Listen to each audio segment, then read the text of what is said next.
On this week's episode of Damsels in the DMs, We have Dear Damsels. I've been feeling a little low lately regarding my career. I'm a 26-year-old engineer and I manage a team of 10. I'm one of the youngest people at the company with a management position, and all of the people who I manage are way older than me. I feel like I don't have the respect from my team as other managers do, and I think it's because I'm a woman and I'm young. I feel like I don't belong and that I should step down from my management position.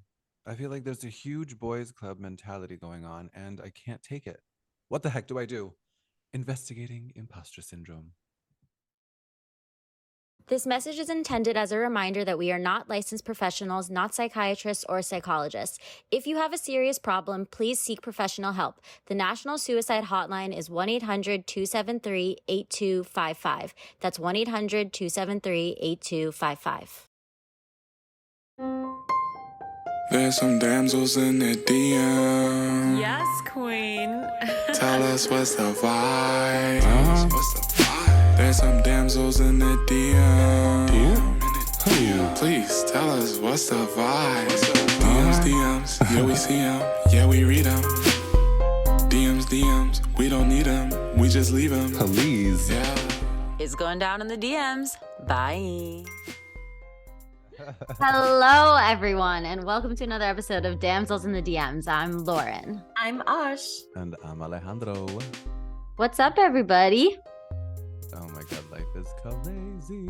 Ash, you're finally back from Paris. I'm finally back. It feels like I've been gone for so long. I saw Lauren the other day and I had to go get my I had to go get gas for my car. Zero idea how to do that. Oh my god. I had no idea. So recently I came across a social media post. It was either TikTok or Instagram. And it was this entrepreneur. And she was saying that her mom, when she was younger, would tell her that like nothing is undoable. Or I remember she was referencing a lesson in life that she learned early on, that one can do anything, that one can kind of persevere over mystery and confusion in a given situation with confidence that we can actually figure it out, whether or not we've done it, when the task at hand or the project or whatever it is. And it was interesting because like it kind of reminded me of imposter syndrome. Have either of you ever experienced imposter syndrome? Every day, every second, all the time. Big Yes. time. Yeah. Yeah, same. I remember when I first moved to LA for it was an assistant editor job, and getting into it, it was so intense because like what was asked of me, what I had to manage, and the different types of things that I had to manage, it was really overwhelming. And I was just thinking to myself, like, am I qualified to do this? Like, what? How is it that someone is trusting me to figure this out? And like, in spite of the, I don't want to say lack of preparation because I'm always willing to do something and figure it out, but like, who, I like know. it definitely that brought about moments where I was just like, what am I doing here? Am I even Totally. qualified? I completely feel you on that one. I was suffering big time from imposter syndrome right before I left to go to Paris. And I think it's because, well, I just felt like I didn't belong in this industry, felt like I had no talent, like wasn't being taken seriously. And because I didn't study it in college, like, and like I discovered it outside of college. Like, I felt like this is, I don't know, huge imposter. All up until I went to Paris. And that trip changed my whole outlook on life. I don't know what happened. I was telling Lauren this. I turned 30 and I don't know what happened, but something changed. And I don't know if it's turning 30 or being in Paris for 2 months and starting like a whole new life in like 2 months of living in a new city.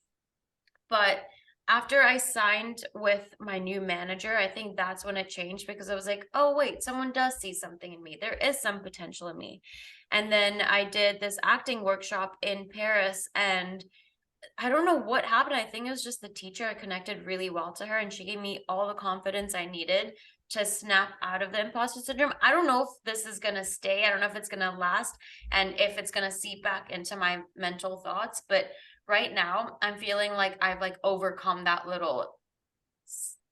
phase that I had of having imposter syndrome. That's amazing. But what are some tools that you think have been helpful for you to like get into this headspace? I don't know if it was something specific that I did, to be honest. I think it was a bunch of things. Like I've been doing morning pages for the longest time, but even when I was doing morning pages, I still had imposter syndrome. So none of my variables with mental health had really changed because I was still doing the same stuff like journaling, going on walks, exercising. But I think being away from LA and taking a step away from the industry for 2 months, I didn't really audition. The only time I auditioned was I had two auditions, and that was right after I signed with my new manager. But still, like not working for 2 months, I think really helped me. I know that's a really privileged thing to say for me to, not to afford to not be able to work for 2 months, but honestly, taking that time out for myself was huge. Yeah. For me, I think imposter syndrome is an ebb and flow. And I think it's also important what you mentioned there, Ash, that like you did have some creativity wins there through the management signing and through taking that acting class that you really liked. And I think that that's like part of it because I think I'm the same way. Like sometimes when we have these wins, it's easy to shake off the imposter syndrome, but I think it's really easy to flow back into it when you get into a point of a lull. And I experienced this recently, actually. And this is actually something that I've noticed in the past as well. So I just got back from LA where I was working on a really cool film. I got to stay at Osh's house, which was beautiful. Osh has like the best house ever. And she let me bring Brian and Ernie. So that was really nice of her. And I got to see Alejandro. So it was all good things. It But was anyway, amazing. while I was filming that, like right before I booked it, I guess, I was like, oh God, am I going to be even good when I get to set? Like, is anyone actually a great actor? Like, am I a great actor? Like, will I be able to memorize these lines? Like all of these, negative thoughts. And then I booked it. And that's the whole thing about it. But then to me, it's almost worse, like actually when you book it, because then you're like, hey, am I qualified for this? Like, can I actually do a good job when I show up to set? And to me, like that's the biggest moment of imposter syndrome is like when you get in. And I felt honestly that same way when I got into Columbia. Like getting in was exciting, but it was also terrifying. And I think the good thing that I see about being in grad school is that like you're forced beyond your limits every day to do things that you're not comfortable with, but you still have to get back on the saddle. And I had like some unhappy news, acting news yesterday. And that put me in like a little bit of a bad imposter syndrome space again. And that's why I'm talking about imposter syndrome as kind of like an ebb and a flow, because once I was done shooting my film, I felt great. I was totally on a high. It was awesome being in LA. I felt totally creatively rejuvenated. And then I got bad acting news. And to me, that is the career. And I think that like if you really want to be an actor or whatever the career is that you're pursuing, you almost have to fall in love with that hustle. And you kind of have to fall in love with the ebb and flow of a career path. Because the thing is, like, there are going to be happy moments and there are going to be shitty moments. And the fact of the matter is, like, I think a lot of us strive for happiness, and happiness is like moments in time. Like, I don't think that you feel consistently happy all the time. And I think that, like, the whole thing of imposter syndrome is that, like, we see these career opportunities or we see these like moments in our career as things that like once we have them, we're going to be happy. And when you do get them, you're not always happy. And like it's still scary and you're still going to have to work really hard. But that's sort of the hump that you have to get over in trusting that like you can handle challenges and you are worthy of giving yourself the opportunity to overcome those scary feelings. Yeah. Well, Alejandro, you've been working on a lot of different acting opportunities, like so freaking many different acting opportunities. And like Osh, you also did not go to school for acting. So has this made you experience imposter syndrome, or do you feel like it also different? There's a difference in genders in feeling imposter syndrome? Explain to us. I think of my own experience, I mean, I had imposter syndrome. When you asked me to collaborate on Defining Dodo, I was like, what? I have not a single piece of knowledge when it comes to making a short. Like, what is she even asking me? But it was really cool to like overcome that and just kind of carry with confidence that I could figure it out if there were no answers readily available. And you were And amazing. they, You thank you. were. But I think now in being able to connect with new filmmakers, or not new filmmakers, but just to develop relationships with people who are also passionate about storytelling, and to be asked to either submit or be a part of a project. There are definitely feelings, especially during that audition phase, where it's like, oh my God, like, what am I bringing to the table? How is what I'm doing going to stand out? Am I doing it even the right way? Da da da da. Da. But it's all sort of questions that are within myself, and like, I think getting out of that headspace and just being very present in, in this case, what the characters are saying, or what the character thoughts should be between the lines, just thinking about none of the BS of what other people might think, and really just focusing on how I can deliver the best of myself. I think that is the best way that I'm able to kind of get out of or to better navigate the ebb and flow of imposter syndrome. Because, yeah, auditions are so weird. It's such an awkward process of like, hi, my name is da, da, da," and then have to slide into a new skin of sorts for what the character calls for, the character situation, whatever. But yeah, it's a funny dance on eggshells, and I totally agree with you. It's an ebb and flow for sure. The first But time I heard about imposter syndrome was when my friend, she works for SpaceX, she's an engineer and she's super young.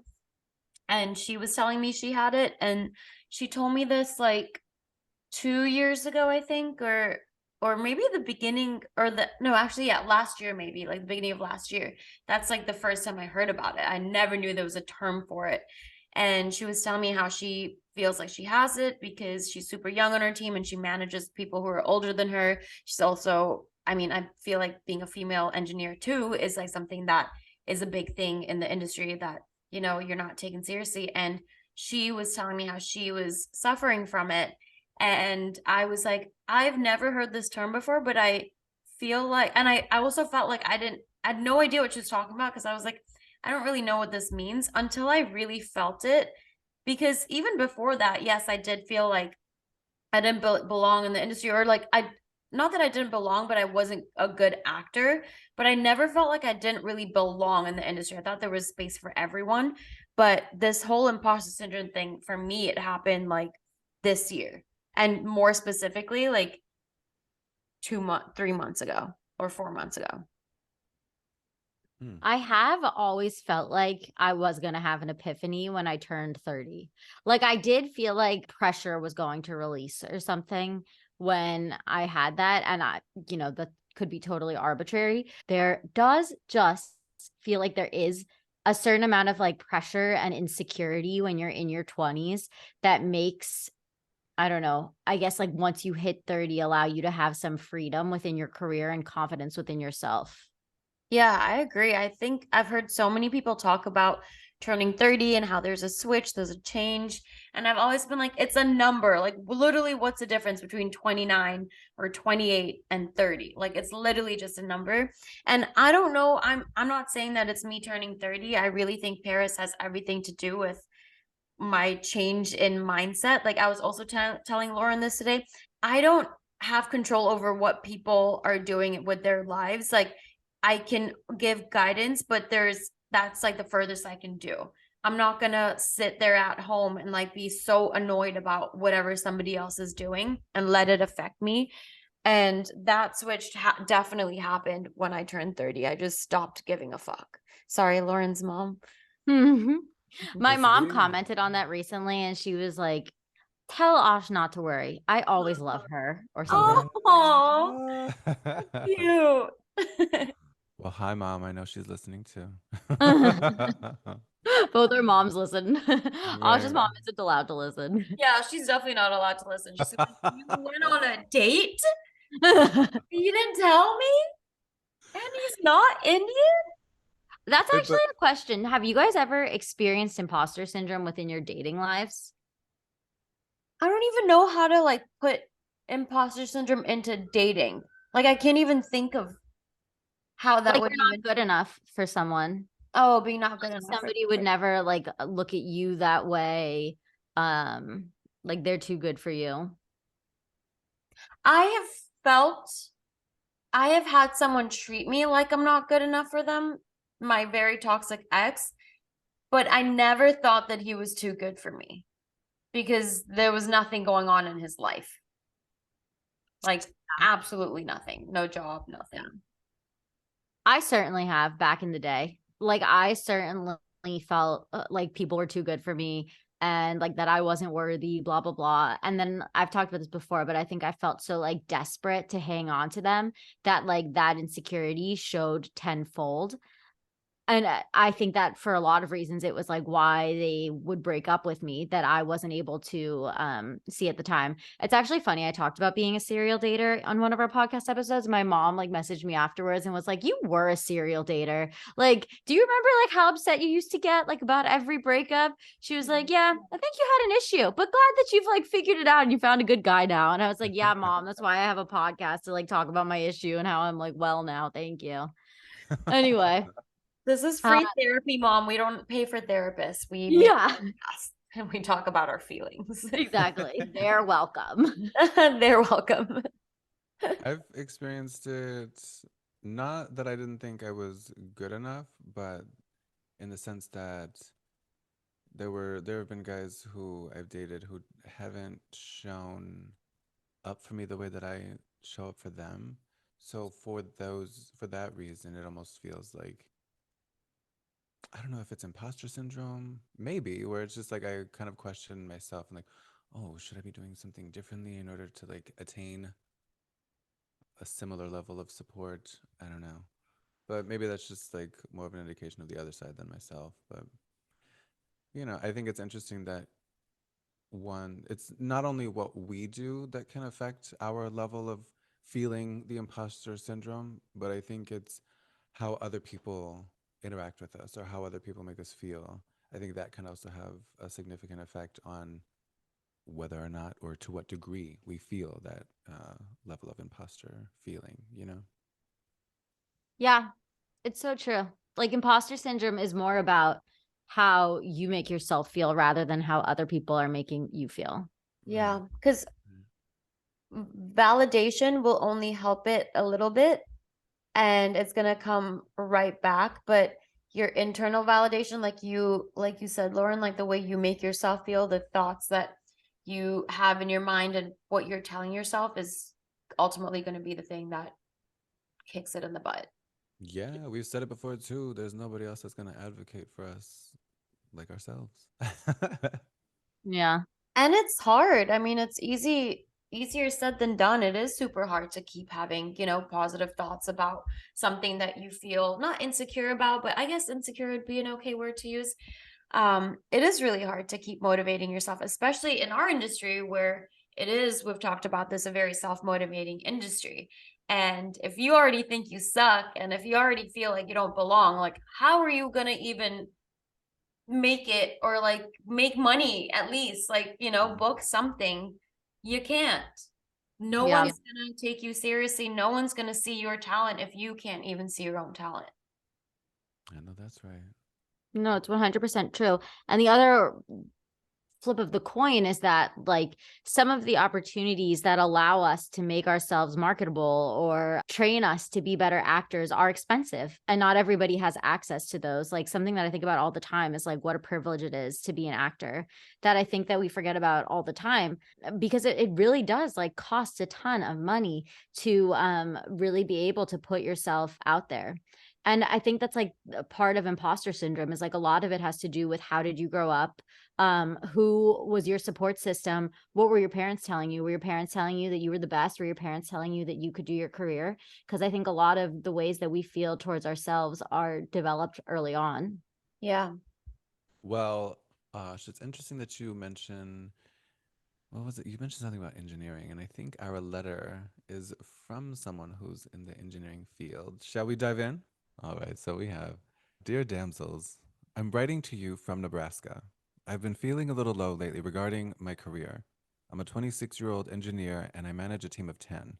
I'm one of the youngest people at the company with a management position, and all of the people who I manage are way older than me. I feel like I don't have the respect from my team as other managers do, and I think it's because I'm a woman and I'm young.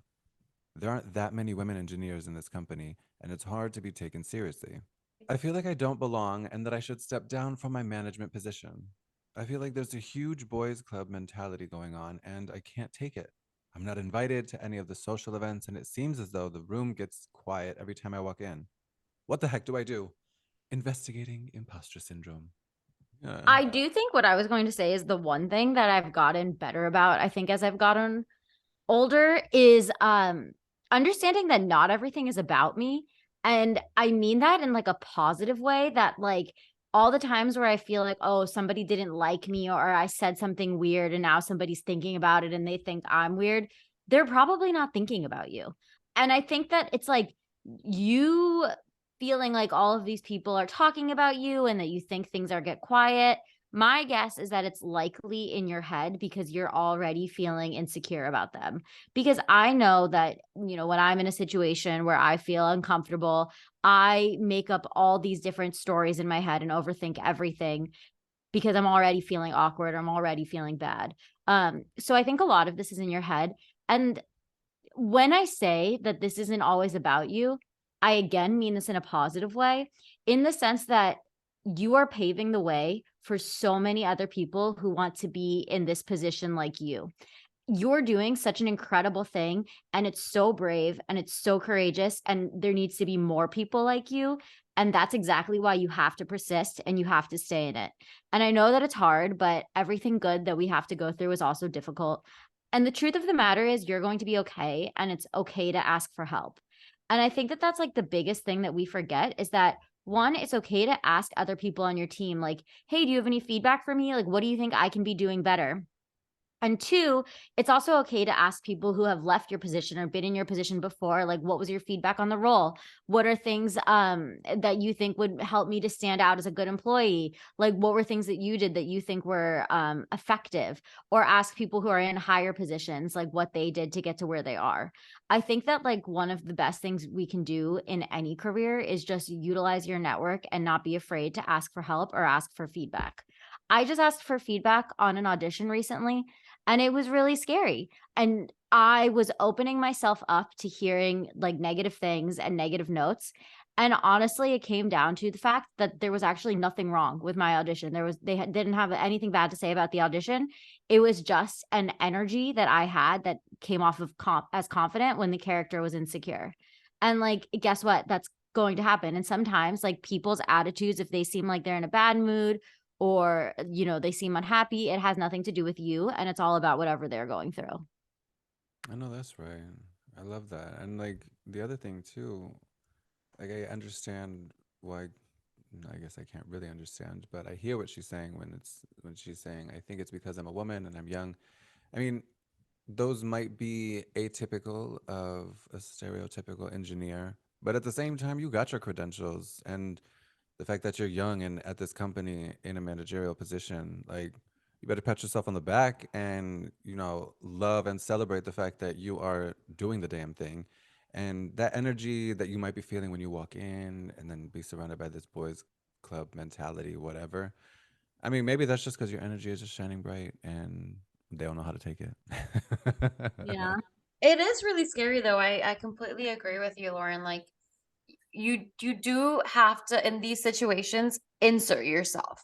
Like if you're in a management position already, so you're the one that's even though they're older than you are the leader. You know, you're leading this team.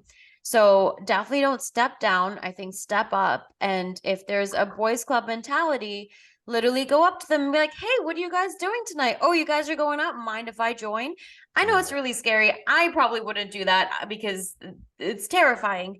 But if this is what's happening and it's affecting you this much that you feel like you need to step down from this insane position that you have at this huge company at 26 years old, don't do that. Like, don't let your career suffer because there's, you know, you don't feel like you fit in or you feel like you don't belong or you feel like you're too young. Don't ever do that. Yeah, I 110% agree. And I also want to give a PSA to the men out there. If you notice there's like a woman on your team or somebody from a more diverse background, pay attention and pay attention to how they seem like they're feeling, how they're integrating, and try where you can to make them feel included. This is actually something that Brian gets complimented on all the time because he's also in like a kind of old boys company. He's in sales. And a lot of women like will come up to me at his company events and say like Brian is really good like working with women. Like he talks to women really well. He makes them feel included. And I hear him on his calls. He'll always like stop and be like, "Oh, sorry, so and so, what were you going to say?" And I think that those are like very little steps to just try to make other people have their voices heard and have other people be included. I was really badly bullied as a child. So for me, like inclusivity is one of the most important values to me. And I always feel like my mom is definitely going to make a comment about this after the podcast. Anyway, we got to stop talking about my mom. Anyway, she's definitely going to have a comment though.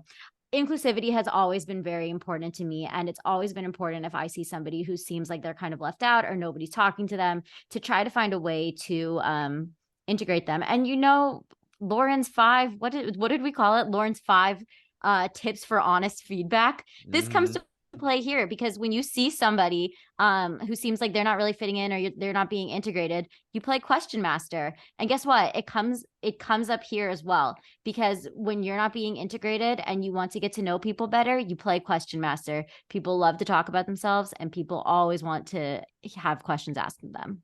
Lead with curiosity. And kindness. Yeah, I was going to add that too. I actually remember another moment after we've talked about this imposter syndrome thing. Alejandro, I don't know if you remember this, but when Alejandro hired me as his intern at the publishing company that we both worked at, I was in charge of making this PowerPoint presentation.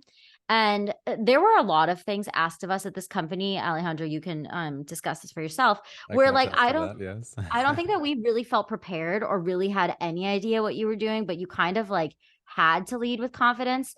And I think something that I learned from working there was sometimes it's better to put shit on paper and have it edited than put nothing on the paper at all. And I mean that like for your career, for whatever you're doing, like any effort is better than no effort and it gets noticed. And the thing is like people are going to tear it apart, but that's fine because you'll end up with some sort of a finished product at the end. The story that I'm thinking of is I think it was Alejandro asked me to put together this PowerPoint presentation. And at this point, I didn't know about like image copyrights and that you like couldn't just grab images from Google. And I'm pretty sure I just grabbed a ton of images from Google and put them in this PowerPoint presentation. And our boss like freaked out, like told me that I had to use stock photos that like were royalty free, but I had no idea because nobody had told me.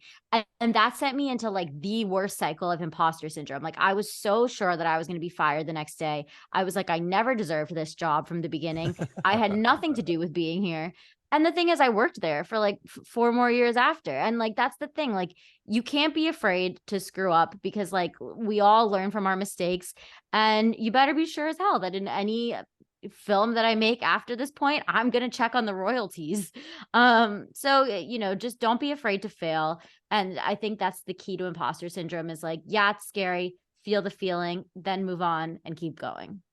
I totally feel you on that 5,000%. And just piggybacking, that's one of the things that I took away from that opportunity was the fact that it's okay to mess up. And it's almost like you kind of want to mess up because otherwise you won't have the opportunity to learn from those mistakes or polish whatever you're working on in order to make it the best that it can be.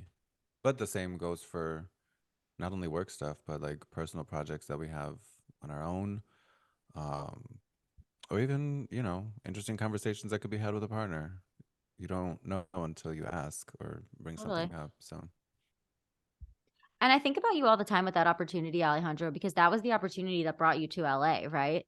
So, I mean, even though that wasn't like the professional opportunity that you continued with for the rest of your life, it was like a gateway into pursuing all of your creative pursuits that you've been pursuing. Oh, yeah. And I feel like I learned so much in that. I mean, in particular with the rights to content that is not ours, that played really well to our advantage, having that knowledge when we were doing the Dodo project and making sure we had access and signed off on the songs that we were trying to request permission Yeah. for. And yeah, I mean, it's just a protection of the content of ourselves, and in the long run, it saves us a lot of money instead of getting in trouble. Because I mean, especially since that content is released all around, we don't want to get in trouble later on and then have some crazy lawsuit pop up.